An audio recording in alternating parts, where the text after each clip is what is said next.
O livro de presença da Escola Rural de Santa Felícia, Marlene da Conceição, Uberaba MG. Querida Dona Vera, primeiramente receba meu carinho e minha admiração. Acompanho seu canal desde o vídeo da história da mulher do açude, aquela do vestido branco, lembra? Pois é. Desde aquele dia, sinto como se a senhora falasse diretamente comigo. Hoje criei coragem de escrever porque carrego um peso desde a minha juventude. Sempre fui muito calada com isso por medo de parecer louca.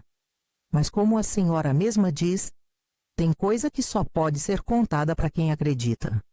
Então aqui vai. Me chamo Marlene da Conceição. Tenho 67 anos, sou professora, aposentada, nascida e criada em Uberaba, Minas Gerais. Essa história aconteceu no fim dos anos 70, quando fui trabalhar como substituta numa escolinha rural da região de Santa Felícia. Um distrito afastado, quase divisa com Delta.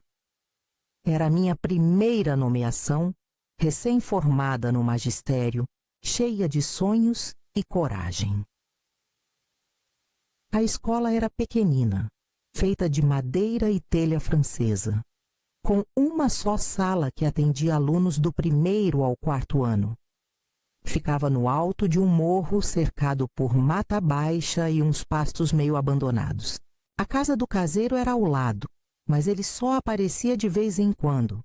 Um senhor chamado seu Adalberto, que parecia mais assustado que prestativo. Logo nos primeiros dias, percebi uma coisa estranha. Havia um caderno de presença muito antigo, guardado no armário de ferro enferrujado ao lado da lousa. As páginas estavam amareladas, e os nomes das crianças pareciam ter sido escritos com caneta tinteiro, coisa dos anos 50. O título era Registro de Frequência. Turmas de 1952 a 1959, professora Darcy. Fiquei curiosa, claro. Comecei a folhear nas horas vagas, mas algo não batia. Os nomes dos alunos se repetiam de um ano para o outro. Por exemplo, um tal de Otavinho Rios aparecia nas listas de 1952 até 1959, como se não envelhecesse.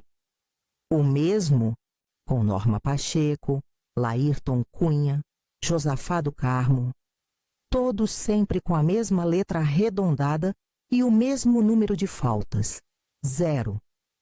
Comecei a perguntar na comunidade discretamente. Ninguém nunca tinha ouvido falar desses nomes, nem os mais velhos. Aqui nunca teve Otavinho nenhum, diziam. Norma, só conheço uma que morreu de tifo em 43.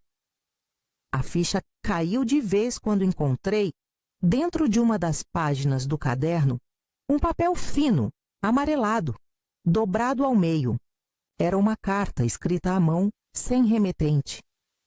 Eles continuam vindo mesmo depois do toque do sino. Sentam nos mesmos lugares, fazem silêncio. Eu dou aula como se estivessem vivos, porque se eu parar, eles choram. E quando choram, o brejo responde. Assinava Darcy B., professora responsável, Dona Vera. Eu juro pela alma da minha mãe que depois desse dia, tudo mudou. Comecei a escutar passos depois da aula, mesmo com a sala vazia.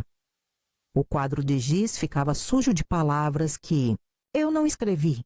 Uma vez, deixei a sala trancada e, ao voltar no outro dia, encontrei sobre minha mesa uma flor de cipó de São João murcha, dessas que só nascem perto do riacho, a mais de 1 quilômetro dali.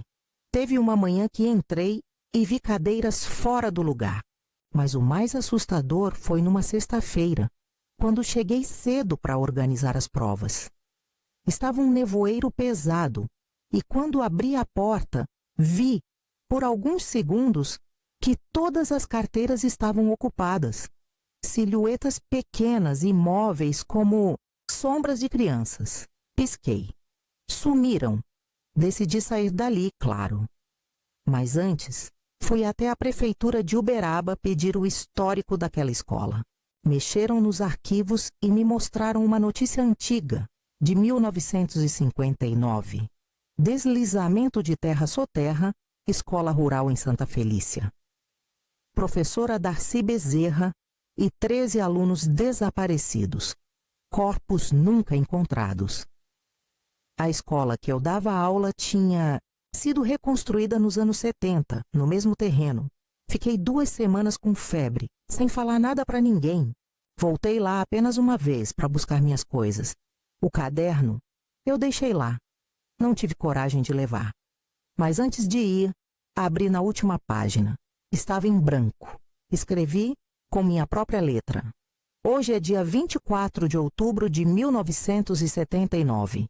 Professora Marlene da Conceição. Última presença.